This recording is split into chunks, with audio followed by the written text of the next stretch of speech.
Good evening and welcome to BG24 Public Affairs. I'm Taryn Bates and this is DeMonte Quincy. On tonight's show, we will be joined by Michelle Klosick from the Bowling Green Cocoon Shelter. She will be here to talk about Domestic Violence Awareness Month and how you can help the cause right here in Bowling Green. Sounds interesting. Then we'll be joined by two representatives from the BGSU campus organization, Colleges Against Cancer.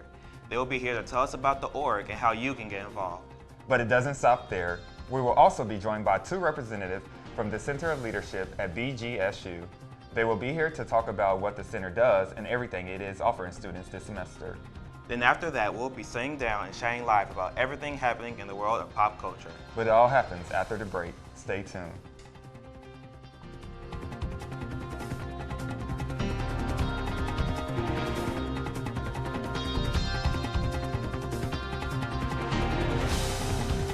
Leadership is learned and based on experiences. Here to talk to us today about how they help students develop into better leaders are representatives from the Center for Leadership, Shelby Lindesmith and Richard Reset. Great to have you here. So I got both of y'all names right, correct? Yeah. Okay, so before we get into the different workshops and events the Center for Leadership help out with, can you tell us what is the Center of Leadership, or for Leadership? Definitely. So the Center for Leadership is housed in the Office of the Dean of Students, and we help students to develop their leadership abilities through different sessions and workshops.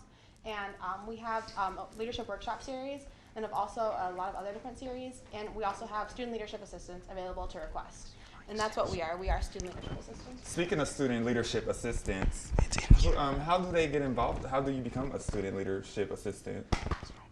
Definitely. So in the spring of the previous semester, you apply and go through rounds of group interviews, and then you go through rounds of individual interviews, and then from there you get selected, and there are 7 of us this semester. So did y'all ever go to workshops before that the student or Center for Leadership offer in the past, or any general student can apply to be a SLA?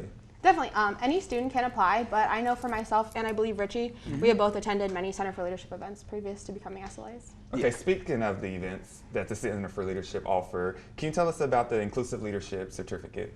Definitely. I'm actually facilitating that this semester. So the Inclusive Leadership Certificate is a 6-week leadership workshop series in which we cover topics of diversity, inclusion, intercultural communication, and topics like that. It really dives deep into the issues, and we have some great conversations. Speaking of issues, I think the next session is on social justice. Can you tell me about that? Yeah, so the next session, it's the last session actually in the workshop series. So we're going to be wrapping it up and talking about topics of social justice as well as defining it with a book definition and just really diving into what's going on in the world and even on campus. How do you prepare yourself to teach other students about these topics such as social justice and other? Well, we create lesson plans and we do our research and we make sure that we find as much information as we can, and we also, if we don't know something, we admit that. Like it's important to be authentic about when teaching and meeting them in their learning, and then knowing that we are also learning about social justice, because social justice is a process that we're all working on. Okay. And I keep wanting to use acronyms as CL, but for the Center for Leadership, I know they offer these workshop sessions, the Inclusive Leadership Certificate program in the past. How is it different this year? Well, it's improved. We took the time last semester to revamp the program and go over all the lesson plans and PowerPoints and just make sure that all the information is still relevant in today's day and age, like through all that, yeah. Okay. And an Inclusive Leadership Certificate is not the only thing that the Center for Leadership offer, but something else happening in November. I don't know whoever want to talk about that. So coming up in November, we have Leadership Academy, which is BGSU's premier leadership program on campus. It's a one-day event from 9 to 5, and it's really focused towards emerging leaders, so a lot of first and second year students who are really looking to learn more about their leadership skills and their values. And actually the deadline to apply for this event is this Friday, October 23rd. And you can apply on bgsu.edu/leadership. Okay, so if they want to go, they have to do it quick, like today. But I think I did it last year. I went to attended an event last year or 2 years ago. I don't know if I was a freshman or a sophomore, and it's a really great program. workshop. But did y'all go in the past, or I have not attended, but I will be assisting with it this year. have you attended Yep. in the past? I have not actually. Yeah, so it'll be really fun. It'll be a good time. Okay.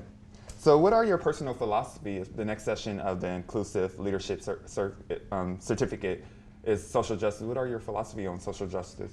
Well, like I said, social justice is a lot about meeting people where they are in their social justice learning, and not social justice is an issue that we need to all sit down and talk about together. We need to have conversations. We need to open up to each other and just talk about it. Okay, cool. Thanks both of y'all for being here and informing us about the Center for Leadership. Be sure to check out one of their sessions they are offering, the next one titled Social Justice, on October 27th. Up next, Taryn will be here with 2 representatives from the College Against Cancer. Stay with us. Back. There are students on campus who are doing some great work spreading awareness about cancer and cancer research. Here with me are members of the organization Colleges Against Cancer, Jordan Hamilton and Amy Holthouse. Thank you for being here. Thank you. So, first of all, I was involved with the org my freshman year a little bit, but I never really understood what it was about. So could you tell me about the org and what you guys do? Relay for Life is help to raise money to help fight against cancer. So it's like a 12-hour event. It's overnight because cancer never sleeps. So we hope to help find a cure eventually and support people who need money. So Relay for Life is our biggest event, but our organization is Colleges Against Cancer, and we have the mission of raising money for the American Cancer Society as well as educating people on preventative measures against cancer. So we do both, but Relay for Life is our biggest event.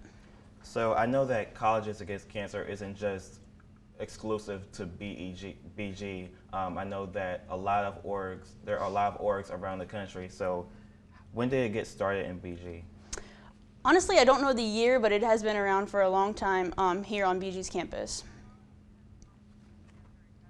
So do you know how long Colleges Against Cancer has been around in general, not just in BG, but overall? I know there are colleges all around the United States. They have Colleges Against Cancer on BG campuses, and they just help raise money for cancer.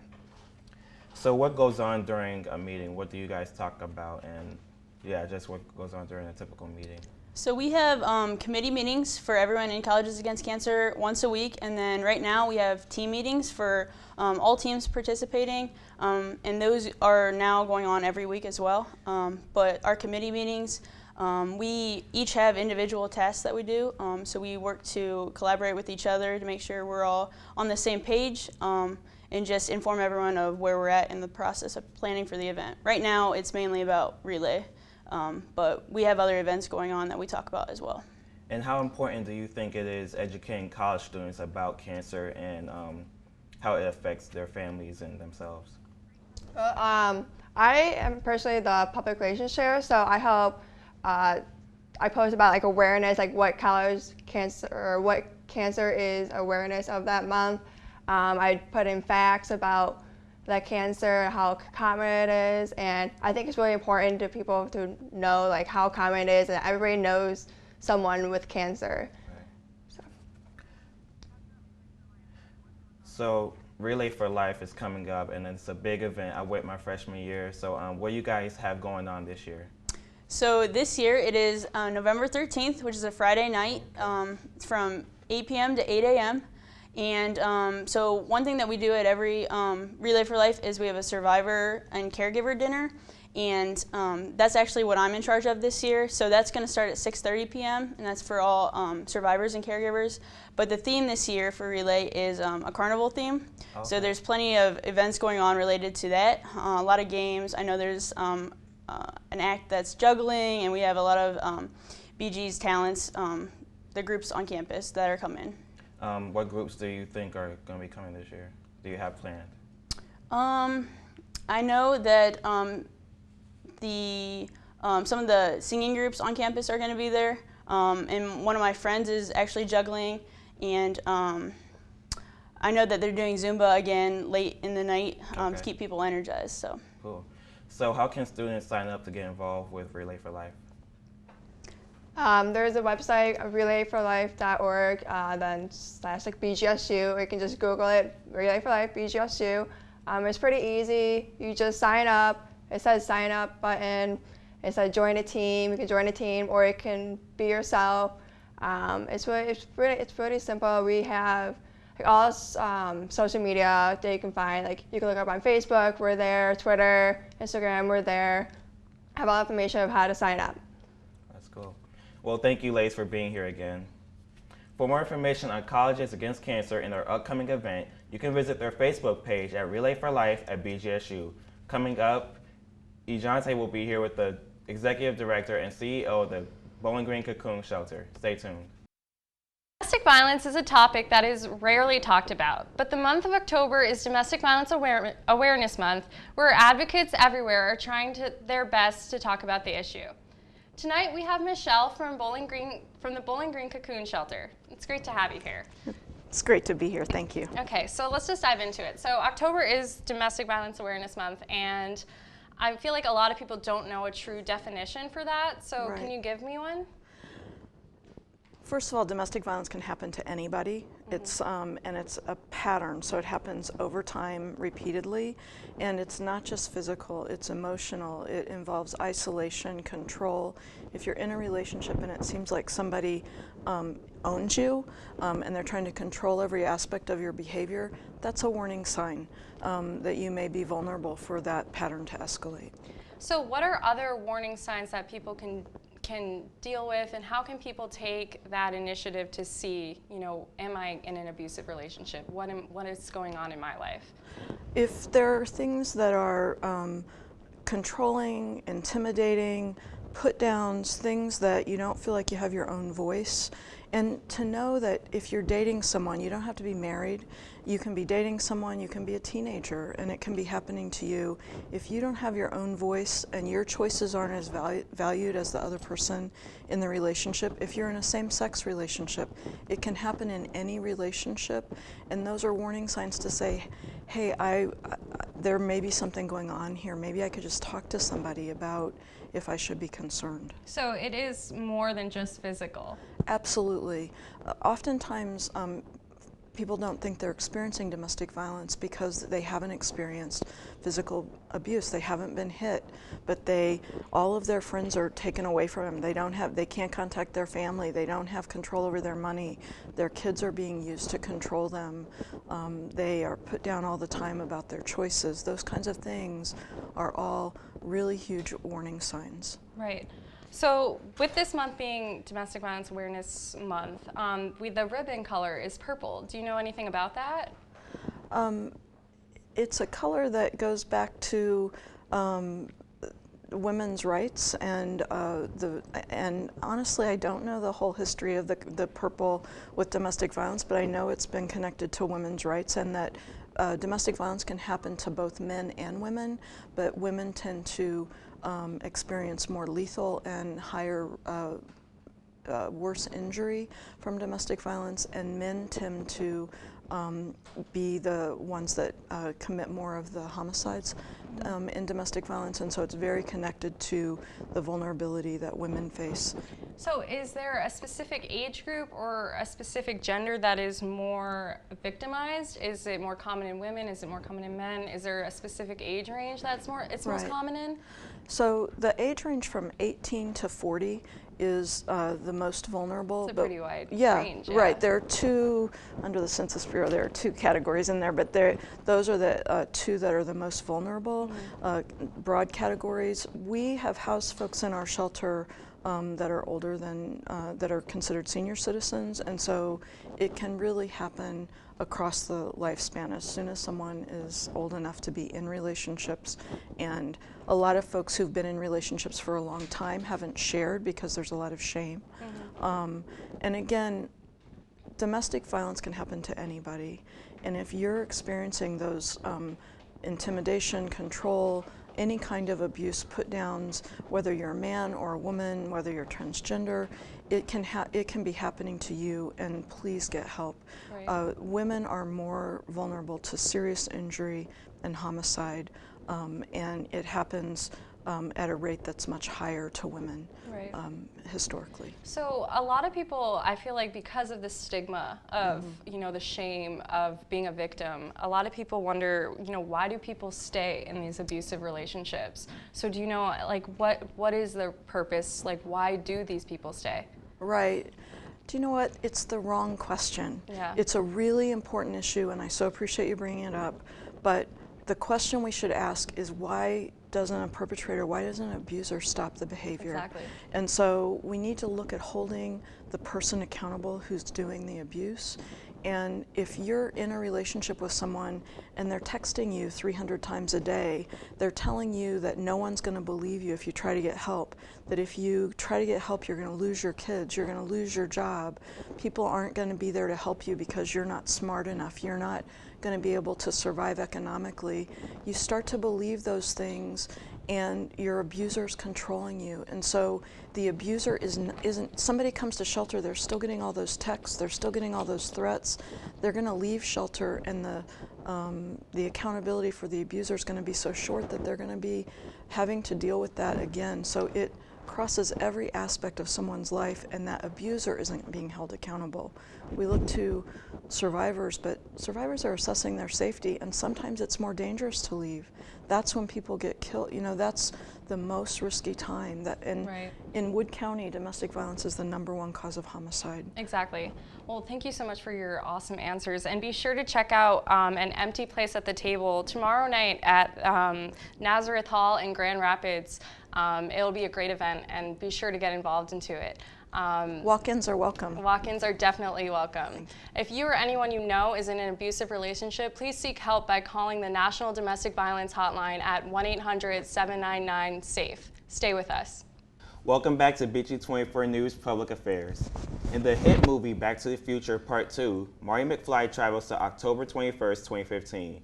But what has people talking today is what the film's vision of the year 2015 got right. So what did the movie get right?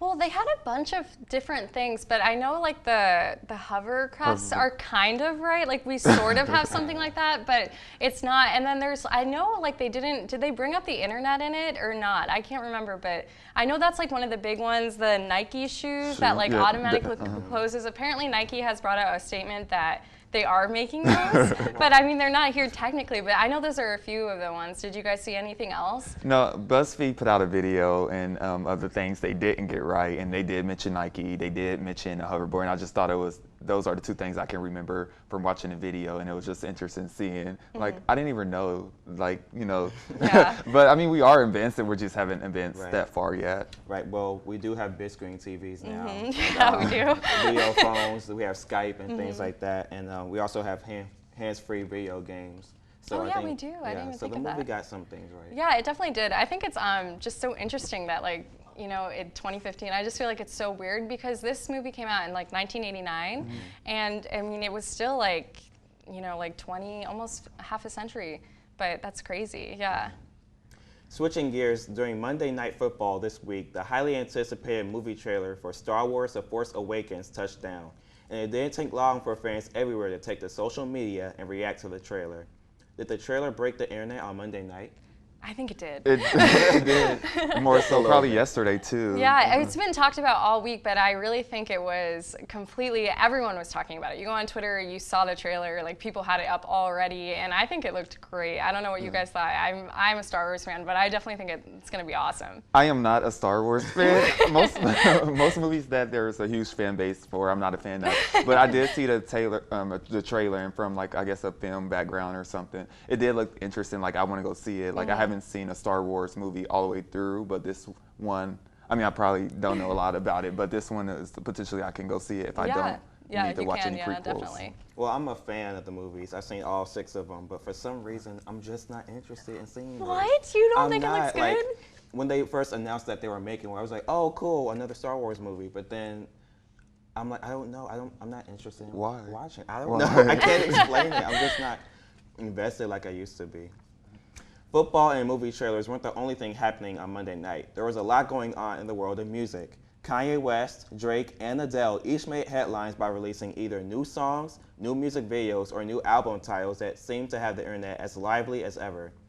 So let's start with Kanye West. He had 2 songs come out on SoundCloud. What did you guys think about him putting it on Well, SoundCloud? I'm a big Kanye fan, so I was totally excited about it. And I think it's interesting that he chose SoundCloud, because a lot of people do like Apple Music, iTunes, but I feel like Kanye is so I just thought it was interesting that he did SoundCloud. And I kind of wonder what that's going to mean for SoundCloud, because I feel like a lot of releases don't happen on that. But I thought it was cool of him to do that and use that platform instead. Yeah.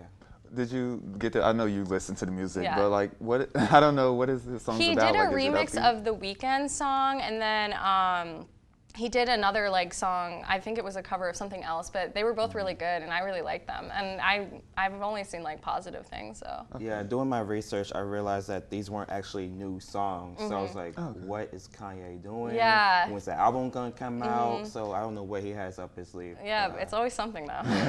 I love cover songs. I love Kanye, so I didn't get a chance to. Yeah. But I did saw the Drake video, the new Drake video. Oh, Yeah, yes, yeah. yes. That has. vi- Oh God. That video was hilarious. I don't know about you, but I loved it. I thought it was so funny. I love that song, and I love Drake. So I thought it was really funny. I thought it was so random that he just released it, but I thought it was funny, and it's all over Twitter, the internet, totally GIFs, everything. He's totally broken the internet with that one. I think it's awesome.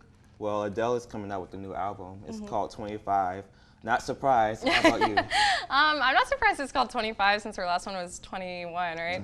I'm so glad she's finally released something new. I mean, I know she had a baby and stuff, but it's been so long. But I'm wondering if it will be good, because her other one was such about heartbreak and so many people who relate to it. And now it's I feel like she's in this happy place. What are you gonna sing about? I don't know. If Beyonce can do it, Adele can do That's it. true. I mean, why are people fascinated with breakup songs? I know, that's a good point. I feel like it's just because it's so relatable, and you can always make it personal. You can relate your ex to it or something like that, so people just love it. So yeah. But yeah, your segment with Colleges Against Cancer, that was really awesome. Yeah, I was involved. Like I said, I was involved my freshman year, but I never really got to do anything big with them. So it's nice to see them doing something with Relay. for Yeah, Life. that's definitely awesome. Well, thank you for joining us tonight. Be sure to tune in next week, and don't forget to tune in for tomorrow newscast live at 5:30. Have a great night, everybody.